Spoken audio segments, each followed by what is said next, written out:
때보다 신인규의 엄마 시대가 야심차게 준비한 코너죠. 건강한 보수에게 요구합니다. 줄여서 건보료 시간입니다. 김기현 국민의힘 전 대변인 그리고 국민의힘 김윤영 전 상근 부대변인 두 분 모셨습니다. 박수로 환영합니다.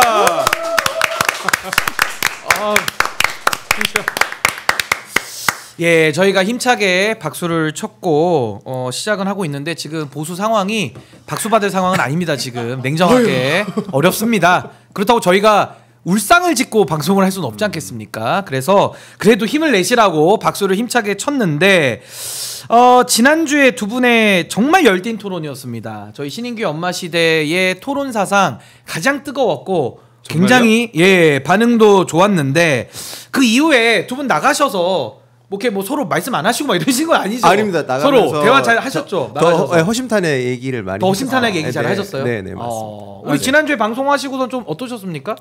이게 방송을 하고 난 다음도 그렇고 하기 전도 생각을 많이 하게 돼요. 네. 그리고 또 우리 대변인님하고 얘기를 하다 보면 제가 느끼는 바도 있고 예. 그러니까 모든 것들이 내가 생각했을 때 옳은 건 아니잖아요. 예. 내가 말하면서 내 생각도 정리하면서 나의 빈틈, 내가 뭔가 부족했다는 것도 알고 있고 또 내가 또 얘기하다 보면 내 생각이 정리되면서 약간 자뻑일 수 있지만 예. 이것도 괜찮은 것 같다는 생각도 들어요. 그래서 이제 토론이란 게 중요한 게 뭐냐면 답을 찾아가는 과정이잖아요. 그런 예. 측면에서 봤을 때 우리 국민의힘에 대해서 굉장히 쇄신과 혁신에 대해서 어떻게 보면 따끔하면서도 따뜻한 시선을 가진 그렇죠. 우리 젊은 시각을 가진 분과 예. 매주 이렇게 함께한다는 게 굉장히 저한테 소중합니다. 소중하다. 그래서 하여튼 오늘은 저희가 좀 텐션 있게 좀 진행을 해보려고 해요. 그래서 보수의 뭐 예방 주사 내지는 이제는 예방이 아니라면은 어떤 치료 주사를 맞는 느낌으로 좀 뼈 아프더라도 서로 또 허심탄회하게 열어놓고 다 잘 되자고 건강한 보수를 요구하는 코너니까요. 저희가 그렇게 한번 해보도록 하겠습니다. 먼저 보수 얘기하기 전에. 보수 진영에서 활동하시는 두 분께 가벼운 질문 한번 드려보겠습니다. 민주당의 당대표 선거가 진행 중인데 그 전국 당원대회라고 해요. 이름이 좀 다릅니다. 네, 전당대회, 네. 전국 당원대회라고 당원대회. 불리는데 그 전국 당원대회를 어떻게 보고 계시는지 그냥 소회만 짧게 부탁드립니다. 우리 김윤영 대변인님 어떻게 보고 계세요? 정성래 후보가 준비를 참 잘했구나라는 생각을 했습니다. 보통 대선 기간 때는 후보 옆에 있으려고 현역 의원들이 엄청 노력하는데 정성래 후보는 호남을 중점적으로 다녔더라고요. 예. 그게 빛을 발휘하고 있다. 조직 선거가 특히 많이 통하는 게 전당대회, 전국 당원대회인데 그걸 정확하게 이해하고 100% 캐치해서 선거 준비를 했다라는 생각이 들고 전 여론조사를 굉장히 신뢰하고 제가 사회조사 분석사거든요. 여론조사에 대해서는 저는 계속 흐름을 봤었을 때 정청래 후보가 지금 수치보다 더 나올 거라고 예상하고 있습니다. 그래서 뭐 정청래 후보의 선전, 선전을 좀 응원을 선전을 좀 예상합니다. 예상하고 굉장히 좀 높게 평가를 하셨어요. 우리 김기영 대변인께서는 지금 민주당의 전국 당원대 어떻게 보고 계십니까? 저는 뭐 한 2달 전만 하더라도 많은 평론가들이 박찬대 후보가 이길 거다 그럴 가능성을 얘기하지 않았습니까? 그리고 뭐 서영주 민주당 수석 부대변인이 김어준과 이재명 대통령과 일종의 대리전이다 그런 식의 어떻게 보면 분석을 했는데 저도 뭐 그거를 그냥 뭐 재밌게 봤습니다. 근데 지난주에 김용 옥중에서 메시지를 내지 않았습니까? 변호인을 통해서 거기에서 보면 노골적으로 박찬대 후보에 대해서 지지한다. 대표가 되길 바란다. 이런 얘기를 하지 않았습니까? 근데 이재명 대통령 입장에서 최측근이라고 할 수 있는 분이 두 사람이잖아요. 김용하고 정진상 이 두 분인데 제가 볼 때 옥중에서 굳이 변호인을 통해서 그런 입장을 낸다는 건 저는 이재명 대통령의 어떤 마음이 좀 실린 거 아니냐. 그리고 뭐 저도 봤을 때 야당 대표로서 정청래라는 사람이 가지는 어떤 장점과 대통령으로 봤을 때 정청래 후보의 장점이 좀 다를 수 있습니다. 박찬대 대표가 가지는 원내대표가 가졌던 본인의 어떤 케미와 더 맞는다고 생각해서 이른바 이제 그 정청래 후보 관련해서 왕수박 논란도 있지 않았습니까? 그런 측면에서 제가 볼 때 권리당원 개딸들의 어떤 강력한 지지를 그래도 제가 볼 때는 나름대로 박찬대 의원이 갖는 거 아닌가 싶었는데 초장에 끝났습니다. 제가 볼 때 이거를 8월 1일까지 바꿀 수 있는 모멘텀이 없다. 그런 측면에서 봤을 때 이재명 대통령 입장에서는 겉으로 보기에는 뭐 둘 다 되는 게 상관없다고 얘기하지만 좀 아쉬움이 클 것 같습니다. 예, 좋습니다. 지금 뭐 민주당 전당대회 제가 짧게 여쭤봤는데 두 분이 아주 심도 있게 분석하셔가지고 다시 한번 코너명을 말씀드립니다. 건강한 보수를 지금 요구하고 있습니다. 건보료.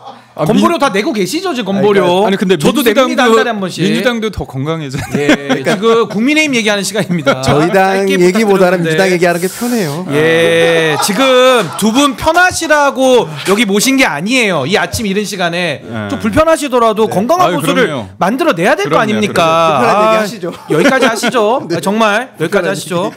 박성은님께서 좋은 의도가 보입니다라고 해주셨고 김미롱님께서 진짜 이분 정말 절실하신 것 같아요. 점을 4개나 찍으셔서 진짜 건강한 보수로 좀 거듭나서 민주주의와 국민을 위해 좀 치열하게 싸우는 모습 좀 보고 싶다. 진심으로 건보료 응원합니다라고 해주셨어요. 그러니까 두 분은 오늘 다른 얘기 하실 거 없고 이 국민들의 여론에 그냥 반응만 하시면 됩니다. 예, 요거 좀 명심해 주시고요.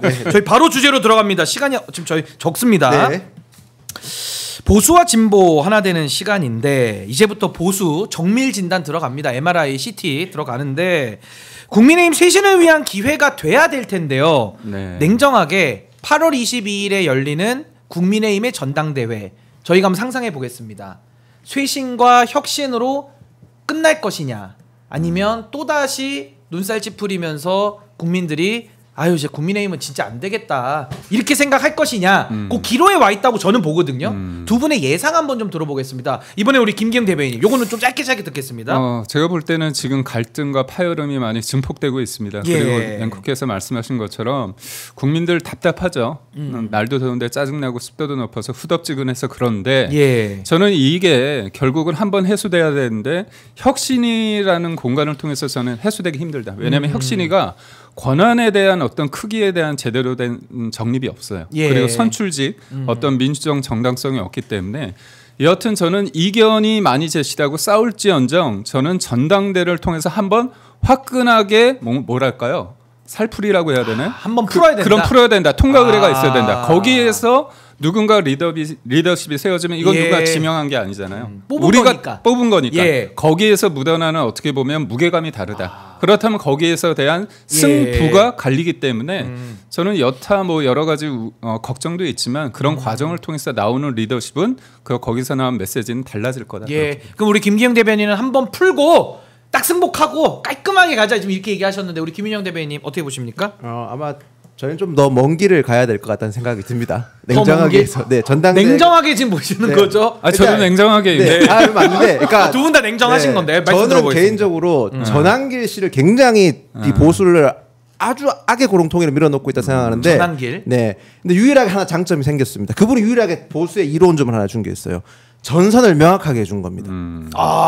전환기를 옹호하는 자와 전환기를 옹호하지 않는 자에 대해서 명확하게 전선을 옹호해줬고 왜냐하면 윤석열 전 대통령 같은 경우는 어쨌든 저희 당이 배출한 대통령이기 때문에 그 옹호와 옹호하지 않는 거에 대한 기준점이 모호할 수 있습니다. 하지만 전환기 씨는 저희 당의 부채의식이 없어요. 저희는 그렇기 때문에 전환기 씨의 입당을 찬성하는 거 반대하는 사람을 통해서 명확하게 전선이 나뉘어졌고 그리고 나서 자 그러면 전당대회 끝나고 났을 때 어느 쪽이 이길지 알 수 없지만 이기고 나서 그 이긴 쪽이 진 사람들이 어떻게 이 과정을 수용하는지 여부와 이긴 사람 이긴 진영에서 어떤 식으로 개혁 방향을 나간지가 그 관건이다.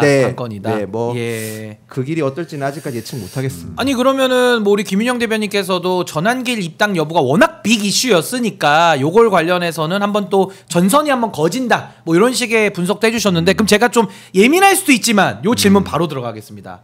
그러면 전환길 씨에 대해서 입당은 됐고요. 당에서 출마 자격을 줄 수도 있거든요. 제도를 통해서. 네, 맞습니다. 줘야 된다. 주지 말아야 된다. 요거는 한번 좀 두 분의 생각이 진짜 궁금해서 어떻게 보시는지. 전환길이라는 당원에게 출마 자격을 줘야 된다. O. 주지 말아야 된다. X. 동시에 한번 들어보도록 하겠습니다. O, X 이렇게 한번 들어보겠습니다. 하나, 둘, 셋 들어보시죠. 잠깐만 하트인가요? 잠깐만요. 정확하게 지금 전성 거지네요. 와, 우리 김윤영 대변인께서 요게 딱 그 말씀을 주셨는데 일단 오로 들으신 우리 김기영 대변인 말씀 먼저 듣겠습니다. 왜 오를 드셨습니까? 하트였습니다. 하트까지? 아니 예. 전환길 선생에 대한 어떤 하트가 아니라 예. 아침이니까. 아침 이렇게 약간 재밌게 표현하시자고. 예. 어떤 의미죠? 그러니까 예. 저는 뭐냐면 지금 그러니까 전환길 씨의 어떤 많은 얘기 중에서 동의할 수 있는 부분도 있고 동의하지 못하는 부분도 있겠죠. 그런데 예. 저희가 이게 제가 말씀드렸지만 다양한 생각을 가진 사람들이 전당대회에 나와서 당원과 국민들한테 호소를 해야 돼요. 거기에서 가름마가 전 타진다고 보거든요. 예. 근데 만약에 우리가 전환길 씨에 대해서 그런 기회를 주지 않았다고 했을 때 그분이 당 밖으로 나가가지고 또 일정 부분 세력을 합니다.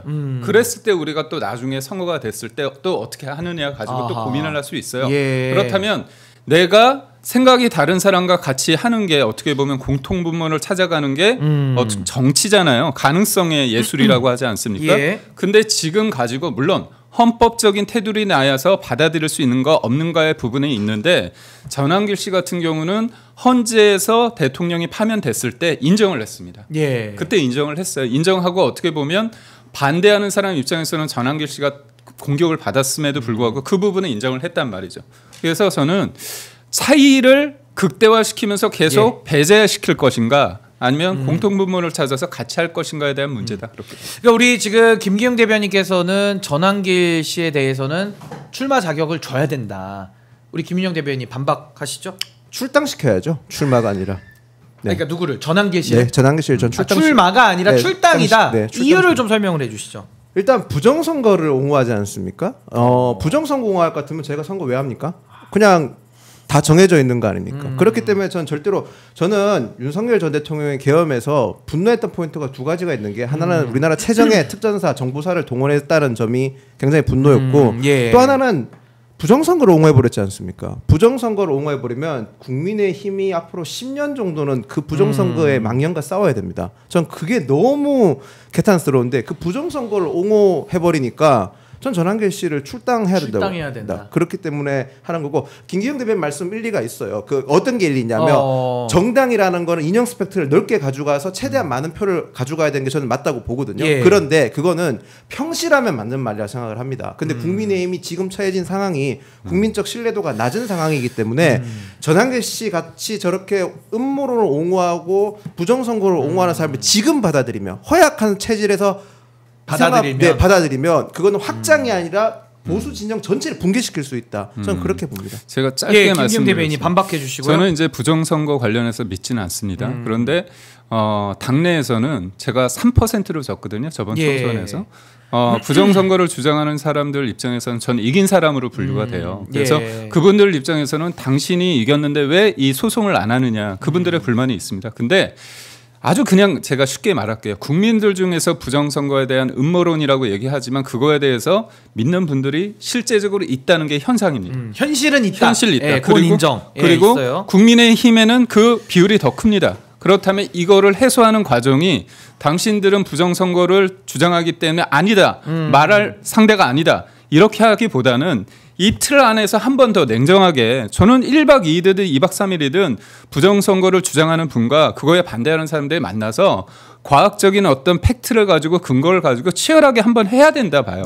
이것도 풀어야 된다. 그럼요. 이거 풀어야 됩니다. 그럼 여기까지 하시고 부정선거 만나서 대화하고 풀자 어떻게 보십니까? 그러니까 저 부정선거에 대해서 주장하시는 분 저희 당에 많다는 거 저도 알죠.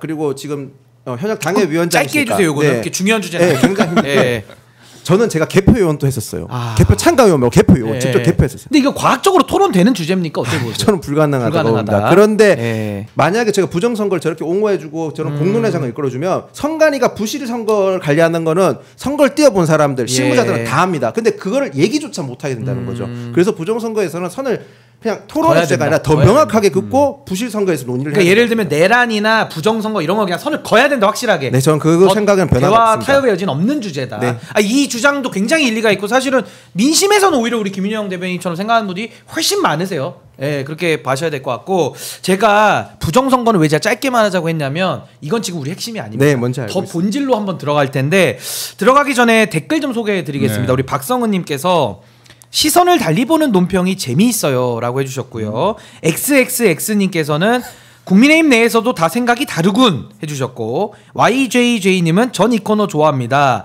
보수의 민낯까지 볼 수 있어서. 민낯이요? 네, 민낯. 그러니까 화장 다 지운 거 클렌징 티슈로 지금 다 지우고 계신 거예요. 지금은 두 분 다 좀 아름답게 메이크업 하셨지만 민낯 하죠 뭐 다음에. 다음에는 그냥 분장도 하지 마세요. 그냥 민낯으로만 해버리게 그냥. 아셨죠? 네, 그렇게 들어갑니다. 아니 부정선거보다 더 중요한 질문 제가 드리려고 한 건데 여기는 시간을 좀 많이 쓰셔도 될 것 같습니다.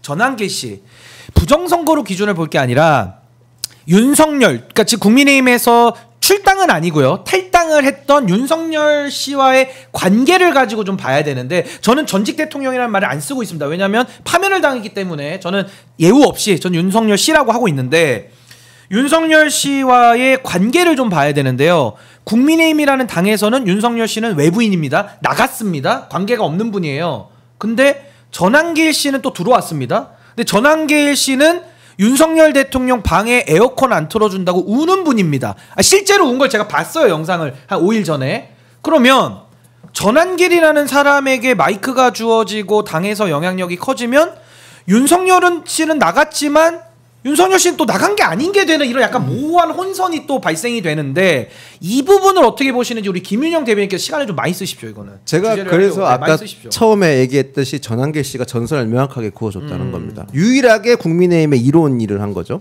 네. 전한길 씨를 저희가 받아주게 되거나 전한길 씨의 목소리가 커지게 되면 국민의힘은 다시 12월 3일로 돌아가는 겁니다. 그렇기 때문에 제가 아까부터 강력하게 출당을 얘기하는 거고, 지금 전한길 씨 얘기를 들어보면 본인 뒤에 10만 당원이 있다 이렇게 얘기하는데요. 가입시킨다, 가입시킨다 그렇게 얘기하고 확인은 안 되는 얘기입니다. 확인은 안 되는 건데, 지금 중앙선관위에 등록돼 있는 전국 정당 중에서 원내 의석 3석을 가지고 있는 개혁신당 당원 숫자가 10만 정도 되는 걸로 알고 있습니다. 그 정도 숫자가 돼야 전국 정확하게 얘기해 주세요. 11만이 넘습니다. 11만이 넘습니까? 그분도 예민합니다. 죄송합니다. 11만 9천 명. 정정하겠습니다. 11만 9천 명. 비슷한 숫자지 않습니까? 예. 그 정도 되려면 전국 정당을 가지는 건데 뭐하러 전한길 씨가 우리 당에 옵니까? 차라리 창당을 하시는 게 맞죠. 본인 논리대로면. 전한길의 힘을 창당을 해라. 전한길의 힘은 좀 그렇고 전씨의 힘 알아서 하시겠죠. 알아서. 네, 그까지는 그렇게 되는 건데, 자 그럴 거가 거기다가 전한길 씨가 본인이 예전에 당을 국민의힘을 도왔을 때 윤석열 전 대통령 지지율이 50% 나왔다 막 주장하잖아요. 제가 아까 사회조사 분석사로 했지 않습니까? 같은 여론조사, 전한길 씨가 주장한 50% 넘게 받은 여론조사 같은 기간에서 비슷한 시기에 했던 여론조사 보면 그렇게 안 나와요. 그 말인즉슨 그 여론조사는 특정 의도를 가지고 했다고 볼 수밖에 없어요. 그러니까 전한길 씨의 논리에 대해서 저는 반박할 수 있는 게 너무 많고요. 그리고 그렇게 하면 지금 우리가 개혁과 쇄신을 얘기하는데 도로 돌아가면 국민들에게 저희가 인정을 못 받는다니까요. 저희 워낙 의석이 소수기 때문에 앞으로 민주당을 견제하고, 민주당과 국회에서 치열하게 논쟁하고 이재명 정부를 견제하려면 국민적 여론을 무조건 등에 업어야 돼요. 그러니까 야당은 원래 민심밖에 얻을 게 없으니까. 얻을 게 없는데 전한길 씨가 들어오면 저희는 그냥 국민의힘에서도 극소수 보수들, 아주 강성 보수들에게만 등을 업고 가거든요. 어떻게 얘기입니까? 지금 제가 잠깐 짧게 얘기 말씀드리면 강선우 후보자 같은 분을 낙마 못 시키는 게 저희가 국민적 여론이 등에 있었으면 낙마 이재명 대통령께서 하셨을 겁니다. 근데 안 하는 이유는 냉정하게 얘기할게요. 국민의힘이 못하니까 낙마 안 시키는 거 아닙니까?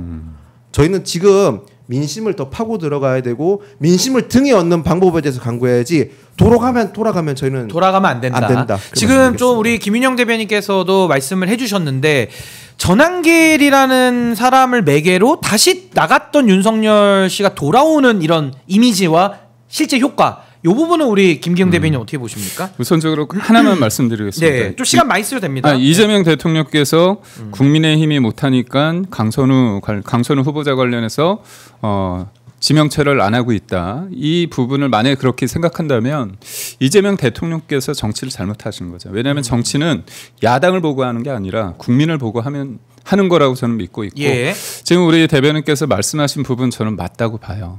그런 부분이 있습니다. 그런데 저는 그래요. 전한길 씨가 주장하는 부분에 대해서 10만 명, 그다음에 당권을 잡고 본인의 당대표가 될 수 있다. 그건 아무도 모르지만 저는 가능성은 좀 떨어진다고 봅니다. 그렇기 때문에 너무 이 부분에 대해서 크게 생각할 필요는 없다. 왜냐하면 저는 우리 대변인님께서 말씀하신 얘기를 듣다 보면 막 혹해.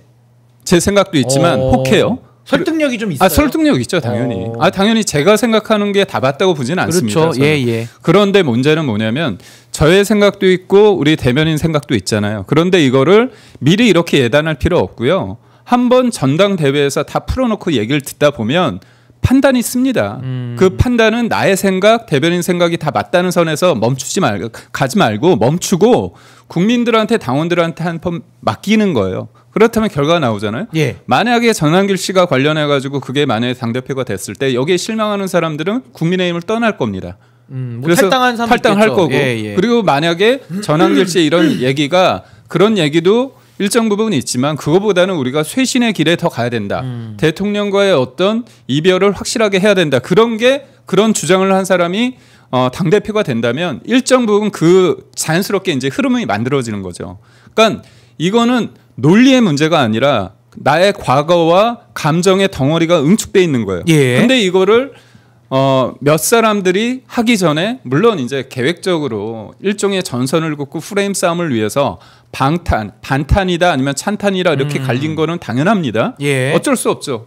저도 한때 기자였기 때문에 기자가 기사를 쓸 때도 그냥 누구누구 친한 사람끼리 모이는 게 아니잖아요. 어떤 명분을 가지고 싸울 수밖에 없는데 그런 측면에서 저는 당연하게 치열하게 싸워야 된다고 보고 있고요. 그리고 저도 이제 윤석열 전 대통령 관련해서 제가 경선, 본선, 인수위 대통령실에 근무했기 때문에 누구보다도 윤석열 전 대통령에 대한 마음이 있죠. 예. 그러니까 개인적인 마음과 그다음에 또 어떻게 보면 공적인 영역에서의 그 마음이 있습니다. 예. 저는 계엄이라는 방식에 대해서 절대 동의는 하지 못해요. 그렇지만 저는 탄핵에 반대했습니다. 그러면 지금의 잣대를 기준으로 해서 과거의 어떤 저의 선택에 대해서 탄핵을 반대한 게 무조건 나빴다? 왜냐하면 그 당시에도 탄핵 찬반이 거리에서 많은 사람들이 모여서 얘기를 했고. 근데 자 대변인 너무 또 과거로 가면 시간이 많아지니까 그냥 지금 전환길 씨 들어와도 윤석열 전 대통령 들어온 것과 같은 효과가 일정 부분이 있죠. 근데 그거 상관없다. 일정 부분이 그냥 있더라도 전당대회에서 평가받고 끝내자지 요 얘기로 요약돼요. 그죠? 그 얘기죠? 네, 예, 그렇게 제가 정리했고 우리 김민영 대변인님. 윤석열 전 대통령의 보면 최근에 신문 지면을 봤을 때 윤석열 대통령은 더 이상 지면 1면에 안 실리고 사회면으로 가셨어요. 정치면이 아니라. 예, 뭐 수사 받으니까. 그렇죠. 근데 그 말인즉슨 만약에 윤석열 전 대통령이 정치적 영향력이 있었으면 정치면에 실리거나 인면을 봐야 되는데 사회면으로 갔다는 건 그만큼 여론이나 언론의 관심에서 멀어졌다는 소리죠. 그런데 전환길 씨가 들어옴으로써 다시 정치면에 전환길 씨가 등장했죠. 그렇게 되면 결국에는 윤석열 전 대통령이 같이 들어온 거예요. 최근에 모스탄도 등장. 마찬가지죠. 모스탄. 예. 그렇게 되면 저희가 조금씩 윤석열 전 대통령이 스스로 탈당하시면서 조금씩 저희가 언론의 중심이 국민의힘 자체적인 얘기로 돌아갔었는데 다시 돌아왔다는 점이 저는 굉장히 안타까운 거고요. 거기다가 말씀하신 것 중에서 전 그 부분은 되게 동의해요. 이렇게 다양성에 대해서 아까도 동의한다고 말씀드렸지만 동의하는데 문제는 저희가 지금 만약에 전환길 씨가 나오면 언론의 모든 게 전환길 씨한테 집중될 수도 있어요. 지금 저희가 이 소중한 오마이뉴스에서 준비한 건보료 소중한 시간에 전환길 씨를 다루고 있잖아요. 좀 건강하다고 좀 보긴 좀 네, 다른 얘기가 아니라 전환길 씨를 다루고 있다는 게 저는 개탄스러운 거예요. 저도 동의가 잘 안 돼가지고 건강하지 지금 저희가 다뤄야 될 거는 보수가 지금 어떻게 해야 국민들에게 동의를 받을 그러니까 살 길을 찾아야 되는데 지금 전환길 씨를 다루고 있잖아요. 저는 그게 잘못됐다는 거예요. 아니 언젠간 다룰 수 있으면 다루는 거죠. 시간 나면 또 다룰 수 있다고 하시니까 이건 좀 생각이 다른데 네, 생각이 다른 저는 전환길 씨는 건강한 건 아닌 것 같아요. 제가 볼 때는 그 부분은 뭐 좀 생각이 다 다른데. 제가 너무 세게 얘기하는. 아니 열어놓고 이거는 뭐 일단은 얘기를 들어봐야 되니까 아니 그러면 말입니다. 이게 참 전환길 씨 얘기만 자꾸 할 수는 없으니까 그러면 김문수 후보는 이제 출마 선언을 또 했어요. 그럼 김문수 후보와 또 장동혁 이제 후보 그리고 뭐 전환길 뭐 이런 식으로 해가지고 아마 또 자기들끼리 이런 좀 뭔가 그런 뭐 그룹이라고 할까요? 이걸 좀 형성을 좀 할 가능성도 높아 보이는데 아까 우리 김기영 대변인께서는 시원하게 풀자라고 하셨어요. 근데 그게 저는 또 어떻게 이해가 됐냐면 요렇게 그룹이 잡히면 사실 이제 당내에서는 당심 선거가 이제 당심 80% 민심 20%로 이제 되다 보니까 사실 그러면 또 그 안에서 전환길 씨가 이야기하는 쪽에서 또 승기를 잡을 가능성 매우 높거든요. 그래서 아마 또 전당대회 얘기를 또 하신 건지는 모르겠는데 이렇게 되면은 우리 소수파 당내에서의 개혁을 부르짖는 쪽은 어떤 선택을 좀 해야 됩니까? 우리 김유영 대변인 어떻게 보세요? 일단 저희가 전당대회 룰 변경을 지금 이제 윤희숙 혁신위원장 또 건의를 했었는데 이게 받아들여지기 쉽지 않죠. 네, 현실적으로 그건 안 예. 받아질 겁니다. 예. 그래서 아마 지금 저희가 뭐 소수파는 아니고요. 친한계가 소수파는 아닙니다. 예, 네, 소수파는 아니고 그 정정하겠습니다. 네. 죄송합니다. 네. 조금 어쨌든, 많은 파. 네.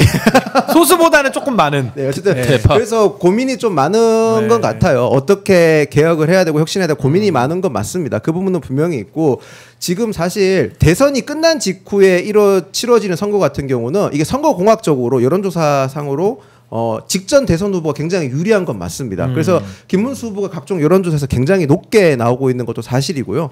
그래서 이거를 타파하려면 언론의 주목도를 확 받아야 되거든요. 그 주목도를 받는 방법을 지금 저는 강구하고 있다고 생각을 합니다. 그럼 우리 김기용 대변인께는 제가 다르게 질문을 드려볼게요. 뭐 전환기 씨 얘기는 우리가 많이 했고 김문수, 장동혁 이 두 분이 지금 나온다고 하면 네. 두 분 중에는 누가 더 경쟁력이 있다고 좀 보십니까?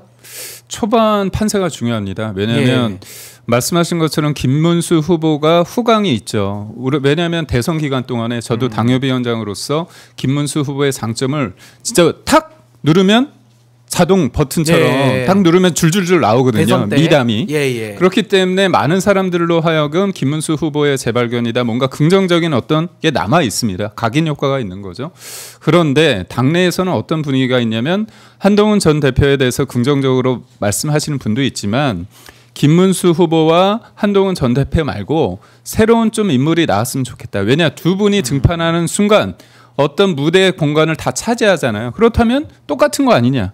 한동훈 전 대표 같은 경우는 비대위원장했죠, 당 대표했죠. 이번에 나오면 계속 당 대표만 계속 하시는 거잖아요. 직업이 당 대표다. 그렇죠. 그러니까 그런 관점에서 보면 이전과 다른 한동훈 전 대표가 뭘까? 그러니까 시대적 환경을 통해서 본인의 몸값이나 존재 가치가 클 수도 있지만 한동훈이란 사람의 가치는 본인이 또 만들어내는 거거든요. 그런 측면에 있어서 한동훈 전 대표가 가지는 어떤 쇄신과 혁신의 아이콘이지만 상대적으로 그 통합적 리더십을 과연 구현할 수 있을까에 대한 우려. 예. 그리고 무엇보다도 한동훈 전 대표의 장점이 이만큼이라면 아쉬운 점은 이분이 됐을 때 당이 쪼개질 거라는 위기감이 있는 겁니다. 그게 합리적이냐 합리적이지 않느냐의 존재가 중요한 게 아니라 실제 우려가 있다는 거예요. 예. 그것도 현실이다. 그렇다면 그 과정 속에서 장동혁 의원이 가지는 장점 그런 것들을 초반에 좀 하고 그게 사실상 김문수와 크게 나지 않는다. 그렇다면 저는 김문수 후보 쪽에서 장동혁 쪽으로 갈 수 있는 게 있다 봅니다. 장동혁 후보도 처음 나오는 후보지만 그렇죠. 그래도 가능성은 좀 열려 있다. 이렇게 그러니까 봐도 사실상 되겠네요. 이제까지 언급된 사람들 말고 새로운 뉴페이스는 유일하게 장동혁 후보입니다. 그럼 조경태 후보는 좀 어때요? 조경태 후보는 한동훈 전 대표가 나올 거기 때문에 큰 의미를 두지 않습니다. 의미는 안 두시고. 네. 그러면 이게 복잡한데 후보가 좀 많아가지고 제가 정리는 좀 해드릴게요. 일단 우리 김인영 대변인께는 장동혁 후보 출마 어떻게 보십니까? 장동혁 후보도 저는 전환길 씨와 다르지 않다고 생각합니다. 여기도 이제 전환길 바운더리. 왜냐하면 예. 계엄에 대해서 본인이 탄핵 전국 때 예. 얼마나 하느님의 계시라고 하셨지 않습니까? 계엄이 하느님의 계시로 했다는 말을 했는데 그거 다 남아 있습니다. 아니, 누가 영상. 그런 말을 했어요? 장동혁 의원이. 아니 그분이 진짜 그런 말을 했어요? 네, 제가 안 찾아봐서 몰랐는데. 네, 그런 얘기도 하고 아. 그런 식으로 계엄에 대해서 옹호하는 얘기도 많이 하셨었거든요. 근데 그분 원래는 한동훈 대표 쪽에서 활동했던 분 아니에요? 뭐 수석 최고위원을 했던 것 같은데. 수석 최고위원 하신 건 맞는데 네. 뭐 다른 생각이 있으셨던 것 같습니다. 이제 이동을 또 개파 이동을 하신 개파 거군요. 이동을 하신 거고 예. 저는 뭐 그 긍정적인 개파 이동, 뭐 신념에 따라서 개파 이동하는 것 같아 보이진 않아요. 아니 제가 이런 네. 얘기를 왜 해드리냐면 잘 모르실 수 있어서 그렇죠. 배경을 그렇죠. 설명을 좀 드린 겁니다. 그렇기 때문에 만약에 다시 장동혁 후보가 나왔을 때 저는 김기영 대변인께서 말씀하신 것 중에서 동의하지 않는 부분이 장동혁 후보가 새로운 인물이라는 점에 동의하지 않습니다. 동의하지 않으시고. 그분은 다시 계엄의 바다로 우리를 끌고 들어갈 분이기 때문에 동의하지 않고 아까 이제 김기영 대변인께서는 김문수 후보에 대해서 누르면 이제 잘 나온다 이제 말씀을 많이 할 수 있대요. 대선 때 대선 때 많이 그렇죠. 하셔가지고. 저도 이제 한동훈 전 대표에 대해서 누르면 이제 말이 잘 나올 수 있어요. 많이 해보시죠. 예. 좀 눌러주세요. 예. 그러니까 아니 안 그래도 요거 장동혁 의원 네, 평가하고 네. 조경태 의원 한 다음에 제가 한동훈 특집을 하려고 했는데 빨리 시작하고 싶으신 거예요? 그러니까 뭐까지 하고 갔으면 좋겠는데. 제가 말씀을 그러니까 장동혁, 조경태까지만 평가 좀 해주시고 아예 한동훈 대표로 바로 넘어가겠습니다. 두 분만 평가 좀 해주세요. 장동혁 후보는 아까 평가를 제가 그렇게 말씀드리고 조경태 의원 같은 경우는 친한계에 범친한계에 속해져 있었는데 이번 대선 전당대 출마 과정에서는 뭔가 상의를 하거나 뭔가 이렇게 좀 동의를 구하거나 그렇게 하신 건 아닌 것 같고. 단독 출마예요, 이거는 지금? 그러니까 어느 정도 말씀은 드리고 갔는데 뭐 옛날 같았으면 개파라고 하면 어느 정도 동의를 구한다든지 승인을 받는다든지 이랬는데 저희가 뭐 친한계 개파가 그렇게 막 직선적인 구조라든지 수직적 구조는 아니거든요. 그래서 조용태 의원 같은 경우는 사실 2018년 때 수석 최고위원 하셨었거든요. 저희 당에서. 그러니까 아마도 본인만의 생각과 정치적 이념을 가지고 출마를 하신 것 같습니다. 제가 지금 사진 찾아보니까 장동혁 의원 연설에서 이런 얘기를 했네요. 여러분 이번 계엄에도 하나님의 계획이 있습니다. 이렇게 옹호 발언을 했네요. 계시가 아니라 계획이었군요. 정정하겠습니다. 계획이 있습니다. 계획이라고 이렇게 발언한 게 사진이 나와 있어서 이거는 JTBC 그 캡처 사진도 제가 보고 있어가지고 팩트로 이거는 확인을 좀 해도 될 것 같고요. 우리 박성훈님께서는 두 패널님들의 고민하는 모습들이 오히려 고정관념을 좀 깼습니다. 이런 분도 계세요. 그러니까 고맙습니다. 두 분 더 고민해주시고 더 치열하게 진짜 건강한 보수를 외치셔야 되고 저도 여기서 더 한번 좀 길을 찾아보겠습니다. 말씀 주신 대로 한동훈 전 대표는 할 얘기가 많아가지고 제가 뒤에 빼놨는데 바로 들어가겠습니다. 우리 김기영 대변인께서 아까 이런 얘기를 하셨어요. 잠깐 얘기 지나가듯이 하신 건데 한동훈 대표가 윤석열 정권 때 비대위원장 했고 그 다음에 당대표 한번 했고 또 그 다음에 당대표 또 했나요? 아니죠. 비대위원장 당대표. 비대위원장 당대표. 그 다음에 이제 저거죠. 대선 경선에 나온 거죠. 대선 경선 나온 거죠. 그러니까 계속 등장하신 거예요. 그러니까 계속 등장을 해서 사실상 당에서 그 계엄 때 그때 사표를 쓴 거잖아요. 탄핵 국면 때. 그러니까 지금 요지는 윤석열 정권 마무리할 때 한동훈 전 대표가 늘 그래도 당의 중심에 있었다. 요 얘기신 것 같아요. 근데 뭐 결과가 그렇게 좋진 않았고 리더십의 결과가 아마 그 부분에 대한 책임론을 좀 묻는 것 같은데 우리 김윤영 대변인은 좀 어떻게 반박하시겠습니까? 앞단 얘기를 해야 될 것 같습니다. 충분히 얘기하십시오. 그러니까 앞단 얘기가 뭔 말이냐면 왜 한동훈 전 대표가 그런 결과를 맞이할 수밖에 없었냐?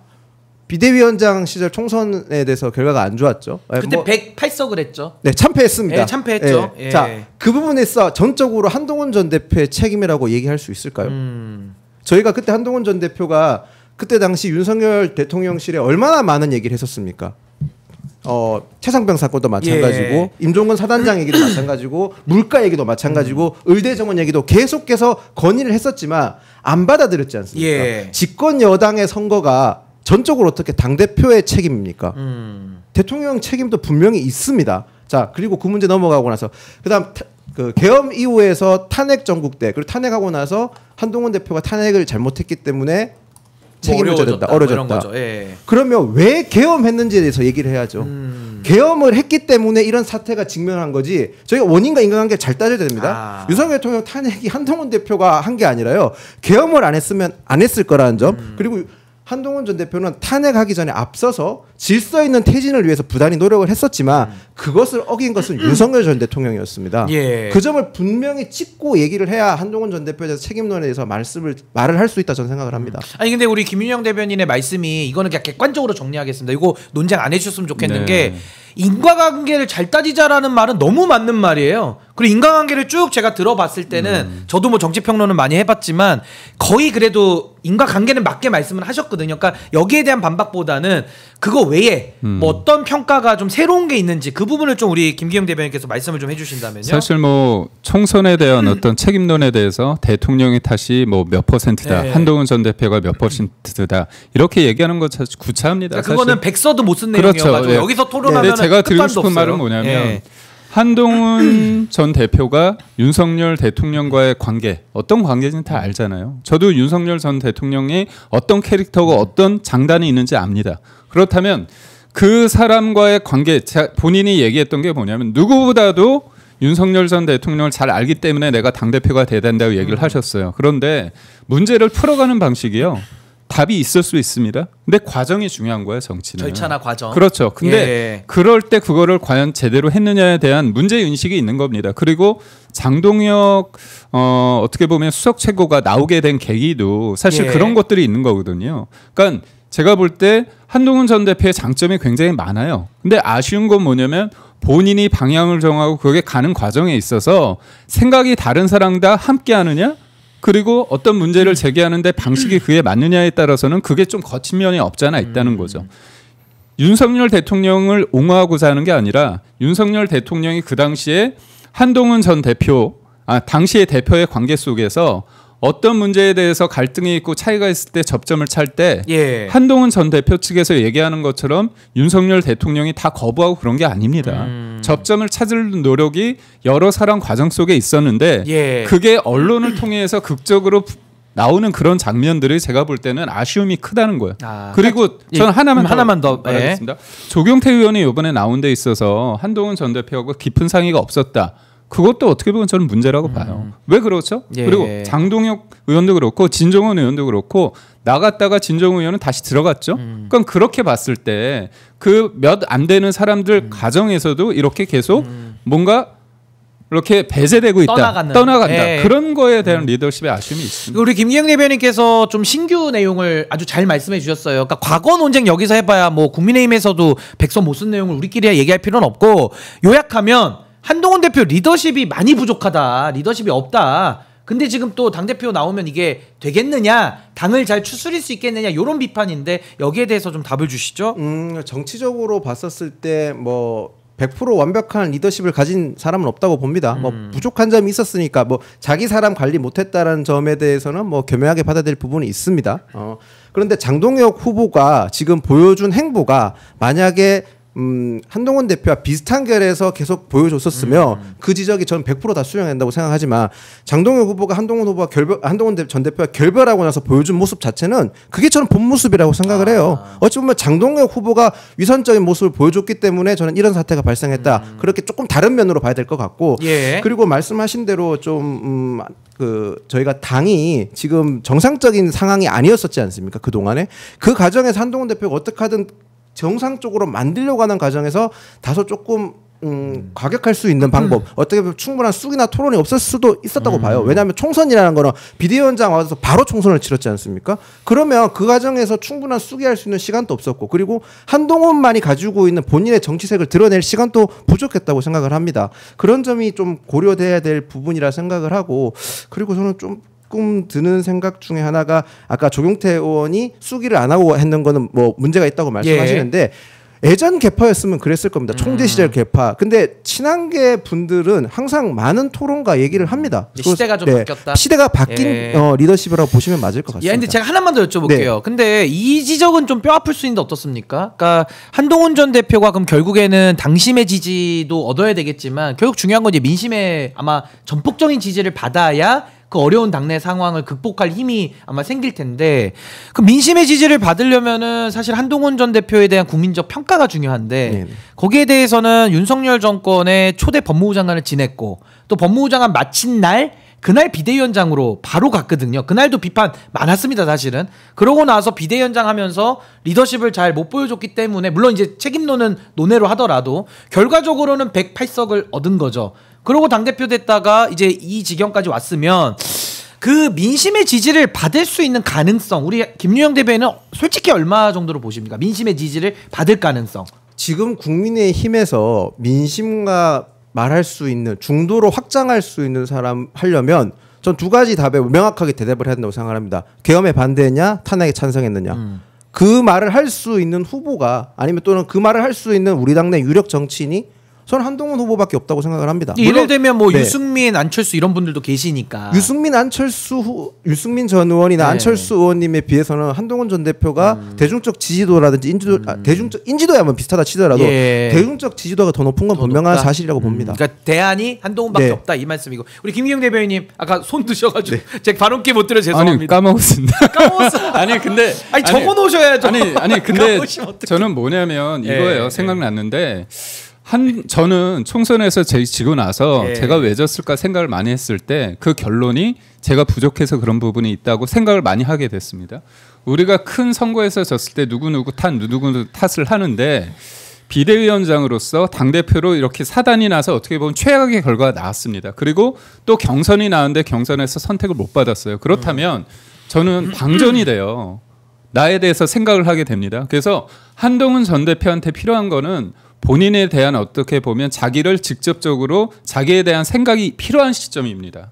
열심히 하고 하는 건 좋아요. 그렇지만 이게 정치라는 게 본인이 열심히 하려고 된다는 게 아니라 제가 늘 얘기하듯이 감정의 동물의 감정, 공감 이게 굉장히 예. 중요한데 우리가 저는 그래요. 진짜 진심입니다. 한동훈 전 대표는 우리의 자산입니다. 그런데 매번 시기 때마다 등판을 하는 것보다는 좀 떨어졌을 때 좀 지나고 나서 그래 우리한테는 한동훈 전 대표가 있지 이렇게 자연스럽게 됐을 때 한동훈의 가치가 더 크지 매번 이렇게 나온다고 했을 때 감정이 있잖아요 사람이 솔직히 그런 면에 있어서 저는 얘기. 좀 기다려야 된다 기다리고 믿어야 된다 두 가지만 김윤영 대변인 말씀하시죠. 시간이 많지는 않아서 말씀하시죠. 한동훈 전 대표가 책임은 다 졌습니다. 비대위원장 시절에 총선 지고 나서 사퇴하셨고 그리고 나서 다시 당대표 나와서 당신과 민심에서 선택을 받았고 그리고 탄핵 전국 때 탄핵에 대해서 탄핵이 되고 나서는 어쨌든 본인이 책임지고 당대표를 사퇴했다. 그러니까 즉 책임은 다 졌다는 점 말씀드리고 싶고요. 그다음에 이제 아까 말씀하신 한동훈 대표가 지금은 쉬어야 된다라고 말씀하시는 게 저희가 한동훈 친한계 쪽에서도 출마를 반대하시는 분들 중에서도 같은 생각으로 가지고 있어요. 그러니까 김기현 대변인께서 말씀하시는 게 논리가 없다는 말씀은 아닌데 그런 의견도 있다. 저희도 알고 있다는 점 말씀드리겠습니다. 저 마지막으로 짧게 양쪽에 제가 한 번씩만 여쭤볼게요. 이렇게 생각이 다른데 저도 이렇게 오늘 진행하면서 사실은 저도 좀 힘든 면은 좀 있습니다만은 즐기시는 것 같아요. 그래도 힘든데 이게 같은 당을 하려면 그래도 어느 정도는 이게 서로가 그러니까 같은 당을 하고 계시니까 이게 좀 어폐는 있는데요. 뭐 만약에 전당대회에서 본인이 밀지 않은 후보가 많이 당선이 됐어요. 그럼 또 그 체제를 수용해서 또 이제 비주류로 또 가야 되는 거 아니겠습니까? 근데 그게 되게 좀 힘들고 지난할 것 같다라는 생각은 좀 들어요. 예를 들면 한동훈 대표가 됐어요. 그럼 김기현 대변인이 저는 되게 힘드실 걸로 지금 대화 나누면서 좀 느껴지고 만약에 뭐 김문수든 장동혁이든 누군가가 됐다고 하면 뭐 전환길 쪽에서 됐다고 하면 우리 김윤영 대변인도 굉장히 또 힘들고 앞으로도 이 험난한 과정을 더 겪으셔야 될 것 같은데 그 부분에 대해서 한 말씀씩만 짧게 마무리 차원에서 듣고 오늘은 좀 건보료는 여기서 마무리하겠습니다. 우리 김윤영 대변인부터 짧게. 선거는 짧게. 무조건 결과가 나오면 승복해야 됩니다.